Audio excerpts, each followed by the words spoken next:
এর লাগে কিয়ামতের ময়দানে আল্লাহ রাব্বুল আলামিন সবরে তার রাহানি বিষয় তার দায়িত্ব বিষয় জিজ্ঞাসা করবা। এর লাগে আল্লাহ রাসূল ফরমাইছেন অকুল্লু রাইন এই হাদিসের মধ্যে আল্লাহ রাসূল ফরমাইছেন যে আমার উম্মত হয়ে তোমার দান যে যে দায়িত্ব আছে কিয়ামতের ময়দানে দায়িত্ব সম্পর্কে জিজ্ঞাসা করা হইব। ইমাম সাহেবরা জিজ্ঞাসা করা হইব তুমি যে মহল্লা লইয়া চলছো তুমি মহল্লার মধ্যে কতটুকু হক কথা মানিছ, কতটুকু মানুষের নামাজি বানাইতে পারছো, কতটুকু মানুষের এই বিপদগামী তুমি শুদ্ধ হতে আনতে পারছো। কিয়ামতের ময়দানে আমরা জবাব দেওয়া লাগবো। এর লাগি আমরা মিম্বর হইয়া হক কথা মানার উদ্দেশ্য হইল যে কিয়ামতের ময়দানে আল্লাহ তোমার পয়সা ধরুন আল্লাহ তোমার বন্ধ করে নামাজের কথা হয়েছি তারা আইসে না আমি সুদার লাগবে তোমার বন্ধ কথা হয়েছে শুধু আইতা না তারা আইসেন আমার তো দায়িত্ব আদায় করে দিয়েছি।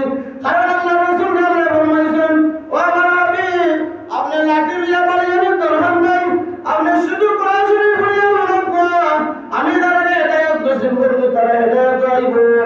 আপনার হাত পা আপনি কইতে থাকবা।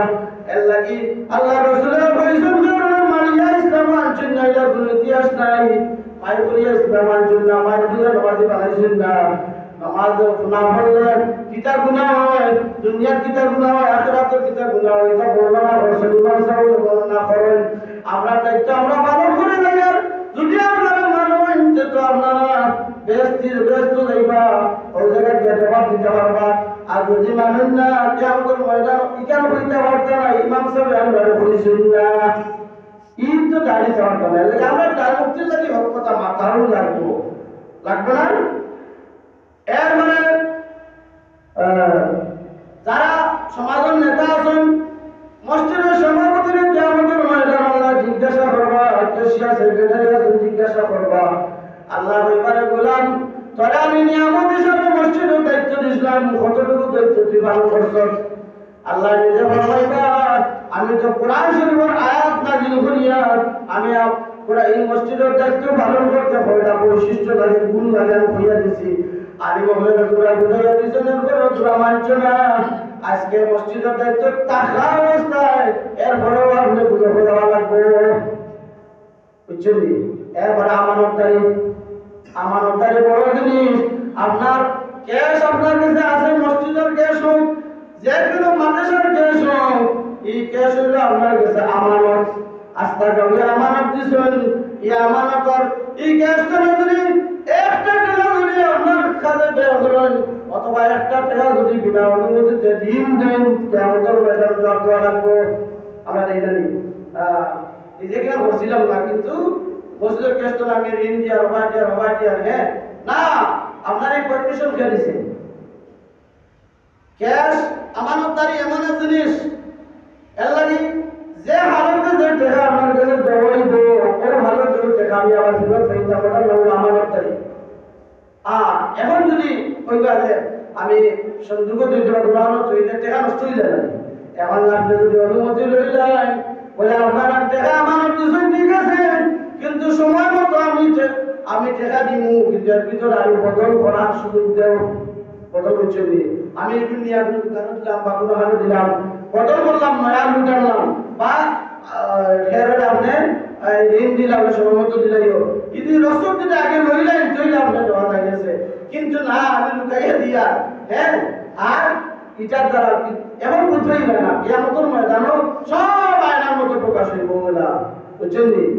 এই সময় এমন আমি যতই আমি আমার ইমাম সাহেব যত পারা ধরো আমার উত্তর তো জানেন না কিয়ামতের ময়দানে হইবা ওই ইমাম সাহেব আপনি ওই আসবানি ঠিক সেক্রেটারি হিসাবে ক্যাশিয়ার সভাপতি হিসাবে হইব মানুষ হইবা অত সম্মান দিতাম অত ইজ্জত দিতাম মসজিদে গিয়ে আনলে আমার তারও টাকা দিতাম ইমাম সাহেবের সমাজে যেন বললে বুঝে করে ইফার অধিকার নাই মসজিদের ভিতরে সব সমান, কিন্তু সম্মান দিয়ে বা বড় কেউ উস্তাদ করে থাকলে কেউ আগে বই দেবে, কিন্তু এখানে জানি মসজিদ তুমি বাড়া থাকলে আপনার ওইরা পিয়ন উপরা চকিদার উপরা রাষ্ট্রপতি উপরা সব মসজিদের পাইয়া এই সময় মসজিদে ঢুকিয়ে দিবা রিস্কার ড্রাইভার দেলা আপনার প্রেসিডেন্ট দেলা এক সময় বুঝতে পারছি। এটা আমরা মাথার মধ্যে অনুভব নাই। আমরা অনেক এই শ্রদ্ধা করতে ডেঙ্গাইয়া নিয়ে আমরা আগে কথা বলতে বুঝা যায় মসজিদে আমাদের বাদে কোনো বেটাগিরি নাই, সব সমান। আল্লাহ রাসূল ফরমাইছেন এক কাতার ভালো, গরীব ধনী ফকির মিসকিন ছোট বড় সব এক কাতার ভালো। তুমি যদি ঘরে থাকো তোমার সাগর আগে থাকে তাইলে সাগরকে তুমি ঘরে দিয়ে আনে তুমি আগে যাওয়ার অধিকার নাই। আর মসজিদে আমাদের বাদে আলাদা ভাবে খেয়ে আপনি কিছু যে ঘোরা সম্মানীয় অধিকার দেওয়া নাই, কারণ সব আল্লাহর বন্ধা সব সমান।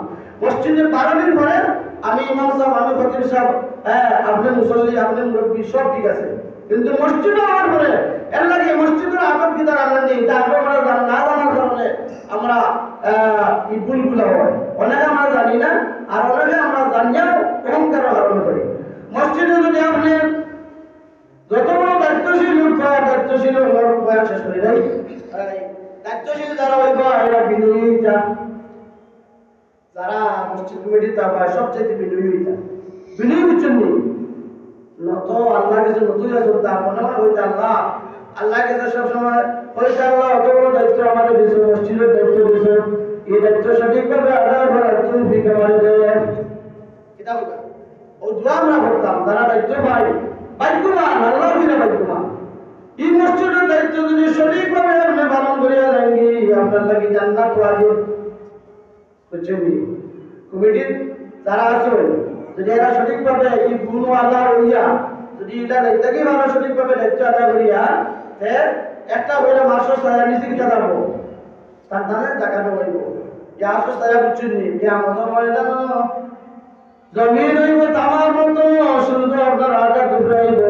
এখন যে সূর্য আলো দেয় এই আলো সূর্য পুরাপুরি সামনে লাগবে না, এরপরে চৈত মাস যেটুকু রয়েছে সেটা গরম আমরা জানতে পারিনি, তারা বিশেষ করে কিছু করেন জিজ্ঞাসা করেন জানি হ্যাঁ জমিনও গরম পানিও গরম খেতে গেলে সব কিছু গরম কত কষ্ট হয়। এর লাগে কিয়ামতের ময়দানও সূর্য আপনার আটা টুকরানি দৌড়ব আর সূর্য যখন ট্রেন আসলো সব এনে সূর্য আপনার প্রকাশ করবো আর চল হইল কিতা চল যদি চল হইব তামার বাতাস হইব গরম অর্থাৎ সব কিছু গরম। আপনাকে তামার মধ্যে যদি গরম লাগে কিছু গরম উপকারী সম্ভব না। বর্তমান আরব দেশ যেটুকু বেশি গরম হয় এটুকু মাসে খালি বা আটা কিছু হয় না, সম্ভব বালুর মধ্যে হয় না। কিন্তু তামার জমিনের মধ্যে আমাদের ময়দান এই সময় মানুষের সফল কর্ম একশো ছায়ার লাগি এক ফুটা পানির লাগি খালি কিতাব সাঁতরাইতে পারবো। আল্লাহ রাসূল ফরমাইছেন যার যে পরিমাণ গুনাহ পরিমাণ তার কামের বলতে পারবো, সেও আপনার পাও নলা পর্যন্ত তার ডুবাই পারবো। আর গান রোগটা গরম না ঠান্ডা গরম আর হলে দুর্গন্ধযুক্ত একটু জুইয়ালে আপনার গাম হইয়ালে গন্ধ যায় না। আর এই সময় দেখুন আপনার আমার হুজুরে ফরমাইন খেরোভার নলা পর্যন্ত খেরো আটু পর্যন্ত খেরো কোমর পর্যন্ত খেরো নাভি পর্যন্ত গামের মধ্যে হাঁটু ঢুকে যাইবা, খেরোর গলা পর্যন্ত খেরো খাদন মেঝে পর্যন্ত খের না ডুবন্ত অবস্থায় সাতটার ঘাটিতে থাকবা। আর খালি নফসি নফসি নফসি হইবা, খালি একজোড়া নিয়ে খেয়ে ছায়া আমরা রেখে এগুলা পানি খেয়ে খাওয়াইনি আর নফসি নফসি খালি হইবা, কিন্তু খেয়েও আপনার সাহায্য করতো নাই। চতুর্দিকে আপনি আর মাঝখানে গেলে দেখবার কোনো দিকে ছায়া নাই, গাছ নাই, ওগুলা কোনো দিকে ছায়া নাই। ওই সময় আল্লাহর আরশ থাকবো আর আরশের আপনার ছায়া থাকবো, ওই ছায়া ব্যতীত আর কোনো ছায়া থাকতো না।